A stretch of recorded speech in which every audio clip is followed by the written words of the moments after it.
আজকে এই ভিডিওটাও ইন্টিগ্রেশন টপিকের উপরেই। এসএনদের বইয়ের ইউনিট 3 চ্যাপ্টার 6A পরিবর্ত বা প্রতিস্থাপন প্রক্রিয়ার মাধ্যমে আমরা কীভাবে ইন্টিগ্রেশন করতে পারি সেই রিলেটেড টপিকের উপরেই এখানে কিছু আনসলভ প্রবলেম স্টুডেন্টদের, সেইগুলো নিয়ে আমি এখানে ডিসকাশন করব। এখন যেটা বিষয়, এই ক্ষেত্রে আমাদের সবসময় মনে রাখতে হবে যে পরিবর্ত বা প্রতিস্থাপন বলতে আমরা কোনো একটা ফাংশনকে জেড ধরবো। এখন যে ফাংশনকে জেড ধরছি সেই ফাংশনের ডেরিভেটিভ ফর্মটা সেটা যেন অলরেডি অঙ্কের মধ্যে এক্সিস্ট করে, এই কনসেপ্টটা আমরা সবসময় মাথায় রাখবো। এবং সমস্ত এক্সকে আমরা যাতে জেডে কনভার্ট করে দিই এবং সমস্ত ডিএক্স সহ অন্য এক্সের যে ফাংশন থাকবে সেগুলো যেন ডিজেডে কনভার্ট করে দিই, অঙ্কটা এক্স এবং ডিএক্স থেকে কনভার্ট হয়ে যেন পুরোটাই জেড এবং ডিজেডে চলে যায়। এবং জেড এবং ডিজেডে যাওয়ার পরে এবার আমরা দেখতে পারবো যে এমন আমরা ফর্ম পাচ্ছি যে ফর্মগুলো ডাইরেক্ট ফর্মুলায় পড়ে যাবে ইন্টিগ্রেশনে, যে ফর্মুলাগুলো অলরেডি চ্যাপ্টার 5-এই আমরা পেয়েছি বা বিভিন্নভাবে করে এসেছি। তো এইটাই বেসিক কনসেপ্ট বা মূল কনসেপ্ট পরিবর্ত বা প্রতিস্থাপন প্রক্রিয়া। তো আমি শুরু করছি। এখানে যেগুলো আনসলভ প্রবলেম রয়ে গেছে এসএনদের বইয়ের ইউনিট 3 চ্যাপ্টার 6A, প্রথমেই চলে আসি আমি এমসিকিউতে দেখো কোশ্চেন করছি MCQ 1 নিয়ে। MCQ 1 প্র্যাকটিক্যালি কিছু ইন্টিগ্রেশন চাইনি, এটা জিজ্ঞেস করছে যে কী দিয়ে প্রতিস্থাপন করতে হবে। আমি জাস্ট তথ্যটা দিয়ে দিচ্ছি। এটা আর একটু বেটার ডিসকাশন হবে পরে বা পরবর্তী চ্যাপ্টারেও বেটার ডিসকাশন হবে, চ্যাপ্টার 7 আংশিকে গেলেও। আপাতত তথ্যটা এরকমই যে MCQ 1-এর ক্ষেত্রে এটা e⁻x/x log x প্লাস 1 আছে। তো এখানে যখনই আমরা বাইরের ওই এক্সটাকে গুণ করে দিচ্ছি তো এটা হয়ে যাচ্ছে log x প্লাস 1/x। তো প্র্যাকটিক্যালি এইসব ক্ষেত্রে জেডটা ধরতে হবে হলো e⁻x ইন্টু log x-কে, e⁻x ইন্টু log x-কে জেড ধরতে হবে। এটাকে জেড ধরলেই আমাদের কাজটা হয়ে যাবে, সে কাজটা করে নিজেরাই দেখতে পারবে কেন হবে। e⁻x log x-কে জেড ধরে এটাকে ডেরিভেটিভ করে তাহলেই বুঝতে পারবে যে এটা কেন আমরা জেড ধরছি। এটা নিয়ে পরে অন্য সূত্রের ডিসকাশনও চলবে, তখন আমি আরও অনেক কিছু বলবো। তো এই ক্ষেত্রে জাস্ট এইটুকু দেখে রাখতে পারো যে এটাকে যদি ডেরিভেটিভ করি আমরা e⁻x into log x-এর derivative 1/x হয়, প্লাস log x-কে রেখে e⁻x-এর ডেরিভেটিভ করলে e⁻x থাকছে ইকুয়ালস টু dz/dx। এখন এই dxটা বাদিকে গুণ যদি হয়ে যায় আর e⁻x যদি আমরা কমন নিয়ে নিই তাহলে আমরা পাচ্ছি e⁻log x plus 1/x into dx equals to dz। ভালো করে খেয়াল করে দেখো, আমরা কিন্তু পুরো ভ্যালুটাই পেয়ে যাচ্ছি। এখানে যা রয়েছে e⁻x into log x plus 1/x dx পুরোটারই ভ্যালু dz হয়ে যাচ্ছে। তো অ্যাকচুয়ালি অঙ্কটা দাঁড়িয়ে যাচ্ছে ইন্টিগ্রেশন dz। তাহলে শুধু dz-এর ইন্টিগ্রেশন করলে আমরা z পাবো প্লাস c, এবং আলটিমেটলি আমরা যদি z-এর ভ্যালুটা বসিয়ে দিই তাহলে পুরো অঙ্কটাই হয়ে যাচ্ছে। তাহলে এটাই পুরো অঙ্কটাই করে দিলাম। তো এই কারণের জন্যই আমরা e⁻x log x-কে MCQ 1-এ যদি z হিসাবে ধরি তাহলে এটা হয়ে যাবে সলভ। ওকে, এখন আমি চলে আসছি পরবর্তী কোশ্চেনে। MCQ number 7। MCQ 7 খুবই সহজ অঙ্ক, হয়ে যাওয়া উচিত ছিল। আমাদের মূল কনসেপ্টকে আমি বারবার জোর দিতে বলছি যে কাকে জেড ধরলে তার অলরেডি ডেরিভেটিভ ফর্মটা অঙ্কের মধ্যেই আছে। তো x log x, এটা ভালো করে খেয়াল করে দেখো, যদি আমরা এখানে log x-কে জেড ধরি, log x-কে যদি আমরা জেড ধরি তাহলে log x-এর ডেরিভেটিভ করলে কী পাই 1/x dx equals to dz পাবো। তো প্র্যাকটিক্যালি এই যে আমরা এখন ভালো করে খেয়াল করো যে dx/x-কে dz লিখে দিতে পারবো আর log x-কে জেড। তাহলে এই জায়গাটা dz লিখতে পাচ্ছি আর log x-কে আমরা জেড ধরেছি, তাহলে এই জায়গাটায় জেড লিখতে পাচ্ছি। মূল কথা আমি আবার একই কথাই বলছি যে যাকেই আমরা জেডটা ধরি তার ডেরিভেটিভ ফর্মটা অঙ্কের মধ্যে এক্সিস্ট করছে কিনা, বা আমরা আগে থাকতে যদি ডেরিভেটিভ ফর্মগুলোকে মাথায় রাখি, ডেরিভেটিভের ফর্মুলাগুলোকে, তাহলে আমরা খুব সহজেই কিন্তু এটা বুঝে যেতে পারবো যে কাকে জেডটা ধরতে হবে। ওকে, ইন্টিগ্রেশন dz/z এটাকে আমরা লিখে দিতে পারছি log z plus c। log z-এর ভ্যালু কি log x, log x plus c, এটাই হবে অ্যান্সার। মানে অপশন হিসাবে বললে অপশন আসছে, অপশন সি হচ্ছে অপশান যেভাবে দিয়েছে অপশান সি হচ্ছে, ওগুলোকে মডে রেখেছে, কারণ লগের ভেতরে ভ্যালুটা মডে থাকে, তো এইটাও মড হয়ে যাবে, আর ভেতরে এই যে এক্সটা মডে চলে যাবে, তাহলে log mod x plus c, এটা অ্যাকচুয়ালি আছে অপশান সিতে, তো এটাই হবে অ্যান্সার। ওকে, এটা ওভার। আমি চলে যাচ্ছি নেক্সট কোশ্চেনে।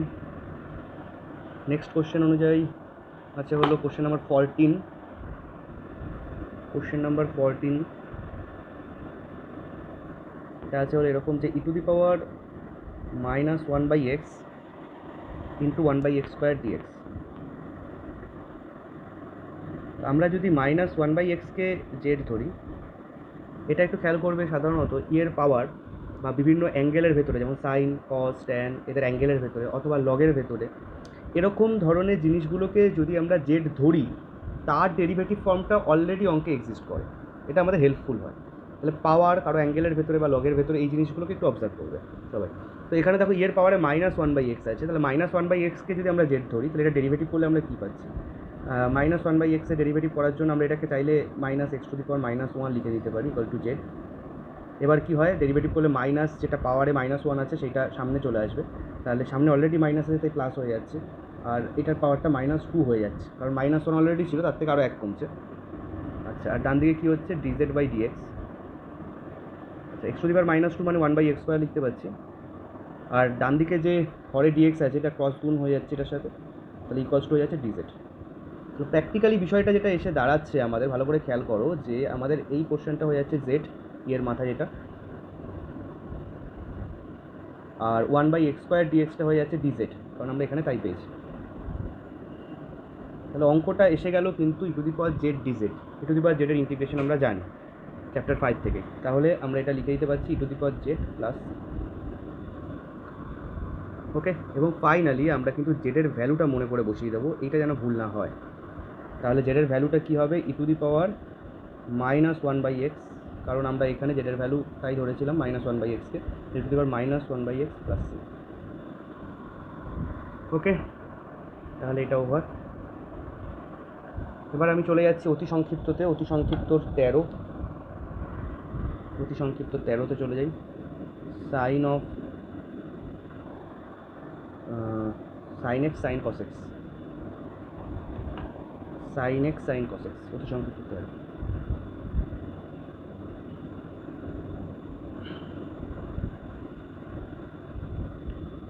অতি সংক্ষিপ্ত 13 বলছি এটা, এবং একই কথাই বলবো যে আমরা ভালো করে খেয়াল করি কাকে জেড ধরতে হবে।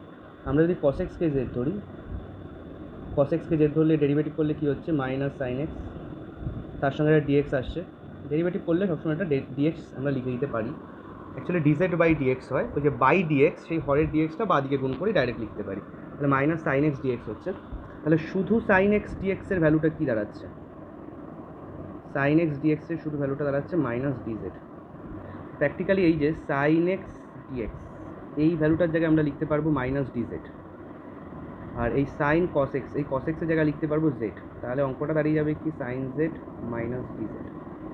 প্র্যাকটিক্যালি মাইনাস সাইনটা বাইরে থাক, আর সাইন জেডের ইন্টিগ্রেশন করলে আমরা কী পাই, সাইন জেডের ইন্টিগ্রেশন করলে আমরা পাচ্ছি অলরেডি এটা -cos জেডই পাবো, প্লাস সি, মাইনাসে মাইনাসে প্লাস হয়ে যাবে, তাহলে কস জেডের ভ্যালু কত, আমরা কস এক্স ধরেছি জেডের ভ্যালু, তাহলে কস এক্স প্লাস সি। এই হলো অতি সংক্ষিপ্ত 13। এবার আমি চলে যাচ্ছি অতি সংক্ষিপ্ত 14-এর 1। অতি সংক্ষিপ্ত 14-এর 1,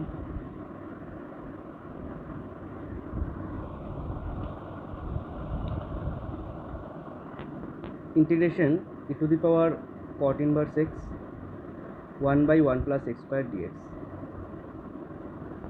এখানেও আমাদের সেম কথা যে কার ডেরিভেটিভ করবো আমরা, এবং তার ডেরিভেটিভ ফর্মটা অলরেডি অঙ্কের মধ্যে আছে কিনা, এবং এগুলো খেয়াল করতে পারি যে এর পাওয়ার সাইন কস ট্যানের অ্যাঙ্গেল বা লগের ভেতর, এখানে দেখো ই রয়েছে, তাহলে এর পাওয়ারে কী রয়েছে, cot ইনভার্স x, এবং cot ইনভার্স এক্সের ডেরিভেটিভ করলে যেটা হয় সেটা অলরেডি অঙ্কের মধ্যে এক্সিস্ট করছে।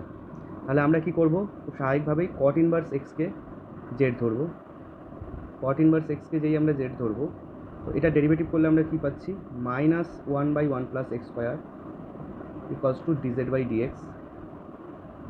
তাহলে আমরা এরমভাবে এখান থেকে লিখতে পারি 1/1 + x² dx, ডিএক্সটা গুণ হয়ে গেল বাঁ দিকে, আর মাইনাসটাকে আমি ডান দিকে পাঠিয়ে দিলাম, তাহলে ইকুয়ালস টু হয়ে যাচ্ছে মাইনাস ডিজেড।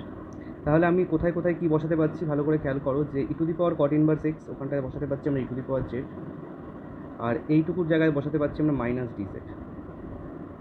তাহলে বাইরে মাইনাস থাকছে, আর ই টু দি পাওয়ার জেডের integration e to the power z plus c, তাহলে মাইনাস, এবার জেডের জায়গায় আমরা বসিয়ে দিই cot inverse x plus C,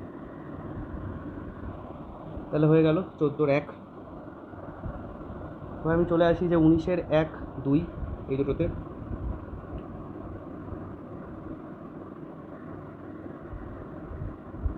উনিশের 1 দিচ্ছে হলো অঙ্কটা integration sine square x by cos to the power 4x dx. তো এইটাকে অ্যাট ফার্স্ট আমরা দেখো যে এটা লিখতে পারি কিনা, সাইন স্কোয়ারের নিচে কস টু দি পাওয়ার 4 আছে, কস টু দি পাওয়ার 4কে দুটো ব্রেক করলাম, দুটো কস স্কোয়ার লিখলাম, cos square into cos square. তাহলে একটা সাইন স্কোয়ারের নিচে কস স্কোয়ার রাখলাম, তাহলে তার জন্য কী আসবে, ট্যান স্কোয়ার আসবে। আরেকটা 1/cos স্কোয়ারকে আমরা লিখলাম, সেক স্কোয়ার লিখলাম। এটা লেখার একমাত্র কারণ যে ট্যান এক্স এবং তার ডেরিভেটিভ হলো সেক স্কোয়ার এক্স, এটার একটা কম্বিনেশন বানানো। আমাদের এই কম্বিনেশনটা খুবই হেল্পফুল, যে ট্যান এক্স আর সেক স্কোয়ার এক্সের কম্বিনেশন। ট্যান এক্সকে যদি আমরা জেড ধরি তাহলে সেক স্কোয়ার এক্স ডিএক্সটা ডিজেড হয়ে যায়। এই কম্বিনেশনটাকে খুব ভালো করে অবজার্ভ করে রাখো, কারণ এই জিনিসটা অনেক জায়গাতেই কাজে লাগে, প্রচুর অঙ্কে সলভ করতে হেল্প করবে। তো ট্যান এক্সকে আমরা জেড যদি ধরি তাহলে তার ডেরিভেটিভ করলে আসছে সেক স্কোয়ার এক্স, তার সঙ্গে একটা ডিএক্স লিখবো, ইকুয়ালস টু ডিজেড হয়ে যাচ্ছে। তাহলে আমরা এখান থেকে কী লিখতে পাচ্ছি, ট্যান এক্সের জায়গায় জেড বসলে অলরেডি ট্যান স্কোয়ার আছে, তাই জেড স্কোয়ার হচ্ছে, আর সেক স্কোয়ার এক্স ডিএক্সটা হয়ে যাচ্ছে ডিজেড। তাহলে জেড স্কোয়ারের ইন্টিগ্রেশন কী হবে, z cube by 3 plus c. আচ্ছা, এবার জেডের ভ্যালু কি, ট্যান এক্স, তাহলে হয়ে যাচ্ছে কি 1/3 tan cube x plus c. ওকে,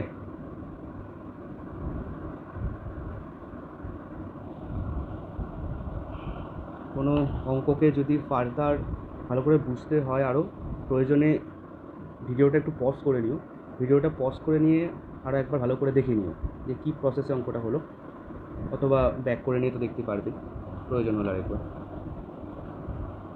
আচ্ছা, তাহলে আমরা 19-1 গেল, এবার আমরা চলে যাচ্ছি 19-2-তে। 19-2 বলছে tan to the power 4 root x, 19-2 integration tan to the power 4 root x sec square root x by root x dx.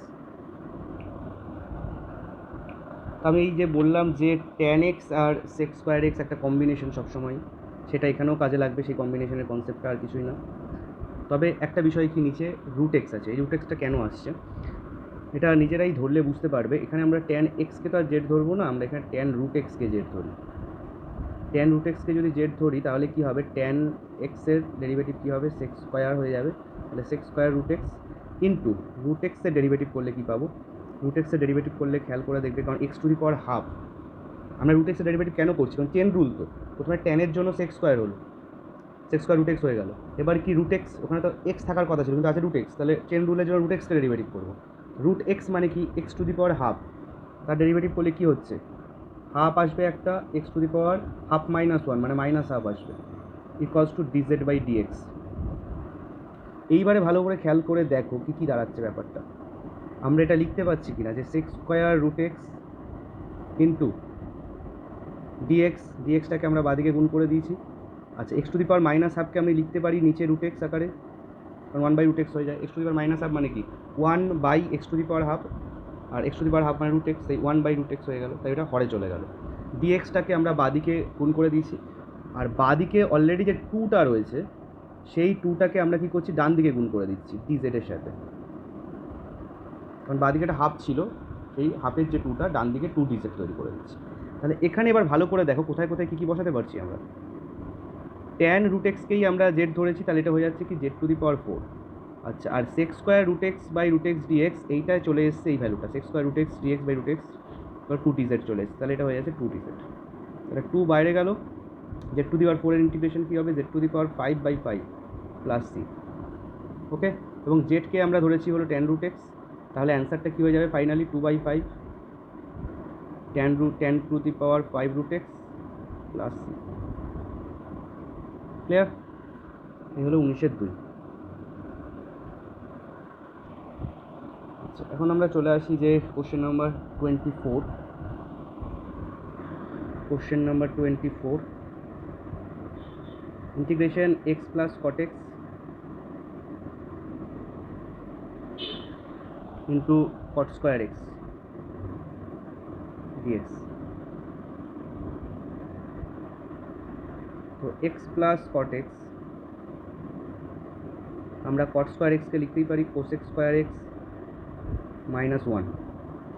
এখন ওই একই কথাই আমি আবার বলবো যে কার ডেরিভেটিভ ফর্ম কোনটা সেটাকে অবজার্ভ করা।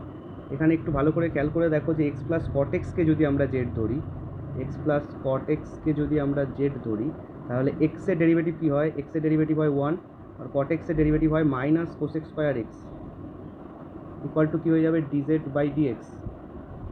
এইবার যদি আমরা একটা মাইনাস কমন নিই তাহলে কি আসছে? কোসেক স্কোয়ার এক্স মাইনাস 1, বাঁদিকের ডিএক্সটা ডান দিকের ডিএক্সটা বাঁদিকে গুণ করে দিলাম, আর যে মাইনাসটা কমন নিলাম সেই মাইনাসটাকে আমরা ডিজেডের সাথে ডান দিকে গুণ করে রাখলাম। কাজটা করার একমাত্র কারণ অঙ্ককে অবজার্ভ করা, আর কিছুই না। নিজের ইচ্ছে কিছুই হচ্ছে না, অঙ্ককে অবজার্ভ করা। অঙ্কে কী কী আছে আমি বললাম কি, সমস্ত এক্সকে জেডে কনভার্ট করতে হবে, আর সমস্ত এক্সের ফাংশনের সাথে ডিএক্স যা থাকবে সেই পুরোটাকে ডিজেডে কনভার্ট করতে হবে, মানে পুরো অঙ্কটা জেড এবং ডিজেডে যেন চলে যায়। তাহলে এক্স প্লাস কট এক্সকে আমরা জেড ধরেছি, তাহলে এই জায়গায় জেড বসে গেল, এবং এইটুকু পুরোটাই হয়ে যাচ্ছে মাইনাস ডিজেড। তাহলে মাইনাসটাকে আমরা বাইরে রাখি, জেডের ইন্টিগ্রেশন কী হবে? Z square by 2 plus c. তাহলে মাইনাস, এবার জেডের ভ্যালু কী হচ্ছে? এক্স প্লাস কট এক্সের whole square by 2 plus c.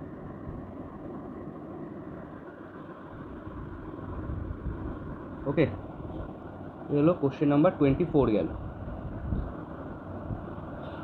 আচ্ছা, এখন আমরা চলে আসছি কোশ্চেন নাম্বার 27-এ। এটাও আছে, এটা তো খুবই সহজ দেখছি। কোশ্চেন নাম্বার 27, জানি না এটা দিল। Question number 27, integration e to the power x cos square e to the power x dx. একই বিষয়, ই টু দি পাওয়ার এক্সকে আমরা জেড ধরি। আমি যা বললাম যে অ্যাঙ্গেলের ভেতরে জিনিসকে অনেক সময় আমাদের ধরতে হয়। ই টু দি পাওয়ার এক্সকে জেড ধরলে ই টু দি পাওয়ার এক্সের ডেরিভেটিভ কী হয়? ই টু দি পাওয়ার এক্সই হয়, তার সাথে একটা ডিএক্স আসবে ইকুয়ালস টু ডিজেড। এই দূরবর্তী প্রান্তটাকেও কিন্তু আমাদের খেয়াল করতে হবে। অনেকে কিন্তু এই জিনিসটা আমরা অবজার্ভ করি না, ওই কারণে হয়তো অঙ্কটা অসুবিধা হতে পারে, বা এরকম টাইপের জিনিসগুলো আমাদের দূরবর্তী প্রান্তটাকেও অবজার্ভ করতে হবে। কারণ বাদ দিকের সাইডে ই টু দি পাওয়ার এক্স রয়েছে, ডান দিকের সাইডে ডিএক্স রয়েছে, কিন্তু আলটিমেটলি তারা তো গুণ আকারেই আছে। এবং এখানে খেয়াল করে দেখো যে e to the power x ডিএক্সে ডিজেড এলো, তাহলে আমাদের অঙ্কটা কী দাঁড়ালো? কস স্কোয়ার, ভেতরে ই টু দি পাওয়ার এক্সটা হয়ে যাচ্ছে জেড, আর এই যেটা এরকমভাবে আমি আউটার লাইন দিয়ে করলাম সেটা চলে আসছে ডিজেড, সেটা আমরা ডিজেড দেখাতে পেরে গেছি। এবার কস স্কোয়ার যেটা ইন্টিগ্রেশন করতে গেলে, এটা আগের চ্যাপ্টারে ডিসকাশন হয়েছে, একটা সামনে হাফ আনবো আমরা, তারপর 2 cos স্কোয়ার জেড লিখবো। 2 cos স্কোয়ার জেড মানে কি বুঝি? 1 প্লাস cos 2z ডিজেড। এবং এই ইন্টিগ্রেশন কিন্তু হয়েছে যে 1 এর ইন্টিগ্রেশন হবে জেড, এবং cos 2z এর ইন্টিগ্রেশন কী হবে? sin 2z by 2। করার পরে আলটিমেটলি প্রতিটা জেডের জায়গায় আমরা ই টু দি পাওয়ার এক্সকে বসিয়ে দেবো। এই হলো অঙ্ক। ওকে, এটাও তাহলে ওভার। কোশ্চেন নাম্বার 30,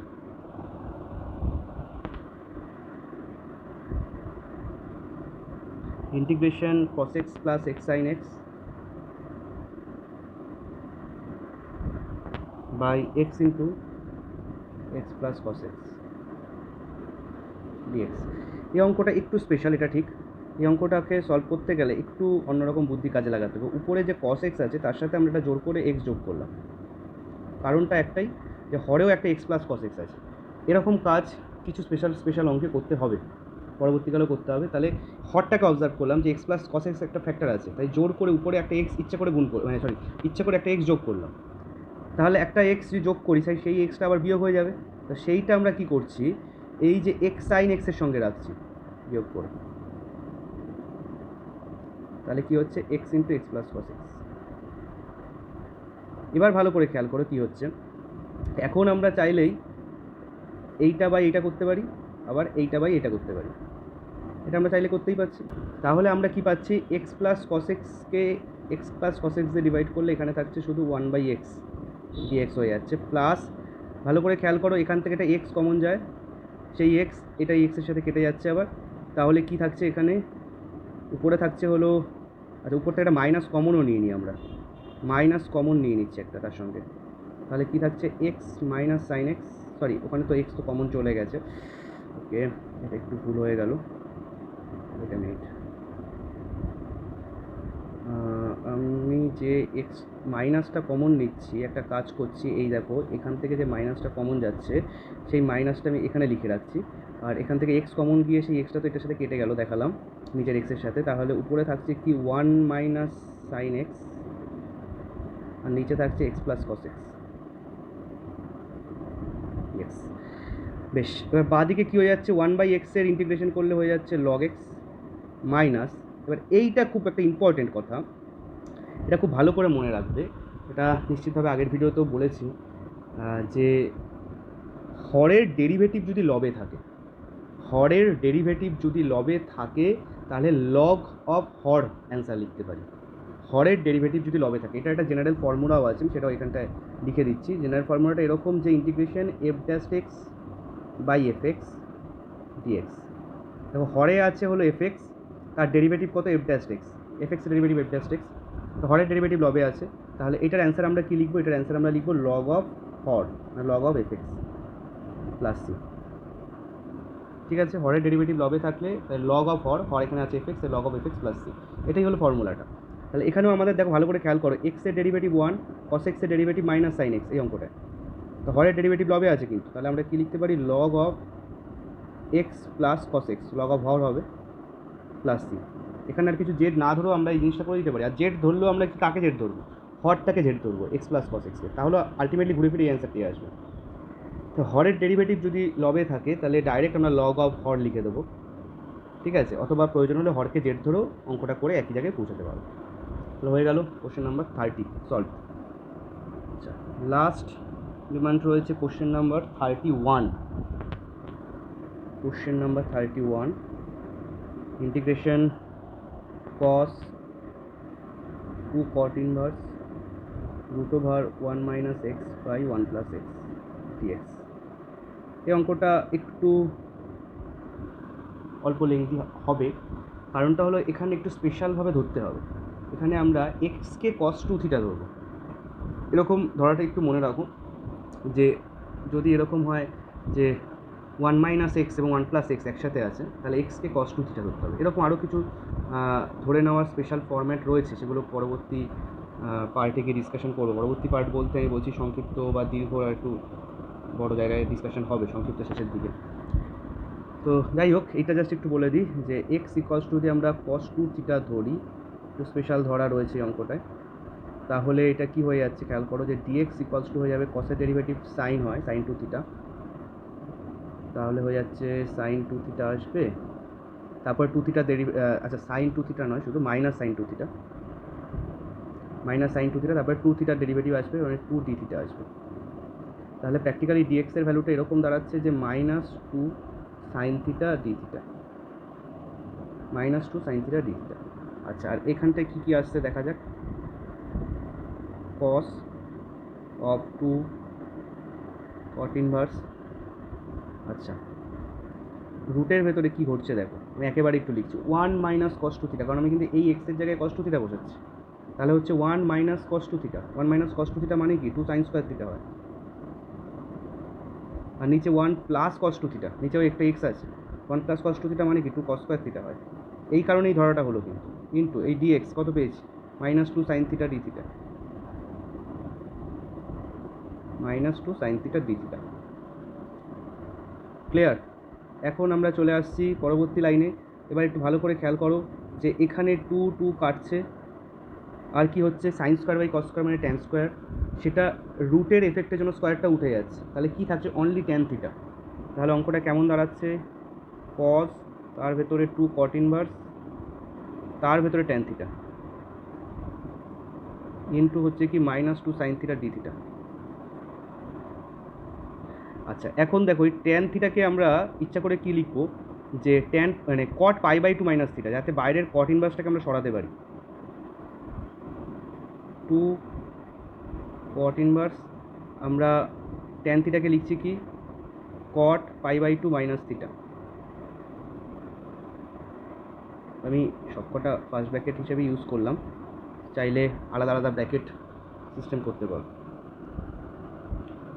আচ্ছা, তার সাথে থাকছে হলো -2 sin theta D theta.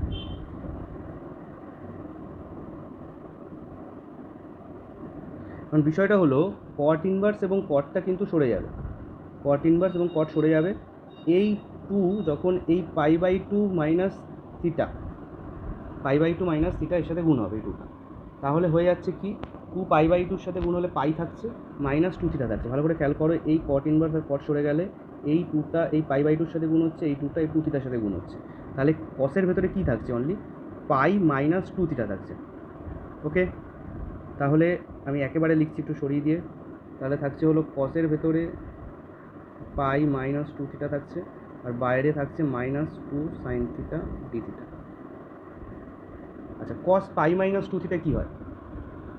cos পাই -2 থিটা কী হয়? আচ্ছা, -2 sin থিটা না, -2 sin 2 থিটা আছে এটা, কারণ cos 2 থিটা ধরেছিলাম। আচ্ছা, এখানে এবার চলে আসি আমরা যে পাই -2 থিটা কী হয়। এটা ত্রিকোণমিতির ব্যাপার, এটা দ্বিতীয় পাদে যেহেতু পড়ছে তাই একটা মাইনাস আসবে, আর π/2 এর জোড় গুণিতক, তাহলে কসই থাকবে আর 2 থিটা থাকবে। এটা নিয়ে যাদের ডাউট রয়েছে তাদের বলবো যে ত্রিকোণমিতির বেসিক জিনিসটাকে আরেকবার ক্লিয়ার করা দরকার রয়েছে কিন্তু। তাহলে -cos 2 theta into -2 sin 2 theta, মাইনাসে মাইনাসে প্লাস হয়ে যাচ্ছে, আলটিমেটলি কী এসে দাঁড়াচ্ছে 2 sin 2 থিটা cos 2 থিটা। এবং ভালো করে খেয়াল করো যে এইটা কী হয়ে যাচ্ছে, ফর্মুলাটা sin 4 থিটার ফর্মুলা, এটা কিন্তু sin 4 থিটার ফর্মুলা।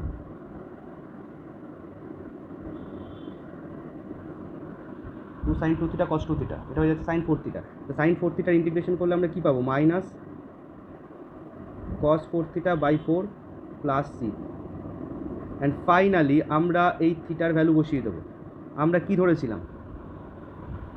আমরা ধরেছিলাম যে cos 2 থিটাকে x ধরেছিলাম, আমরা x = cos 2 থিটা ধরেছিলাম। তাহলে আমরা চাইলে cos 4 থিটাকে আগে 2 থিটাতে কনভার্ট করে নিই। তাহলে আমরা cos 4 থিটাকে কী লিখবো? অবভিয়াসলি আমরা 2 cos স্কোয়ার 2 থিটা -1 লিখবো, বাই আছে কত 4 প্লাস সি। এখন আমরা cos 2 থিটার জায়গায় x যদি বসিয়ে দিই তাহলে এটার অ্যান্সারটা এরকম টাইপের দেখতে লাগবে, মাইনাস cos 2 থিটার জায়গায় x বসছে তাহলে 2x স্কোয়ার হয়ে যাবে -1 বাই 4 প্লাস সি। ওকে, এই হচ্ছে সলভ হবে, তাহলে এটাও সলভড। তো মোটামুটি এরকমই ব্যাপার। আশা করি সব অঙ্কই বোঝা গেছে। যদি এখানেও কিছু আটকে থাকে বা বুঝতে অসুবিধা মনে হয় তাহলে সেই ক্ষেত্রে সেটা আমাকে আবার পরবর্তী ক্লাসে বলতে পারো। আজকের মতো এই ভিডিওটা এখানেই শেষ করছি। ওকে, বাই।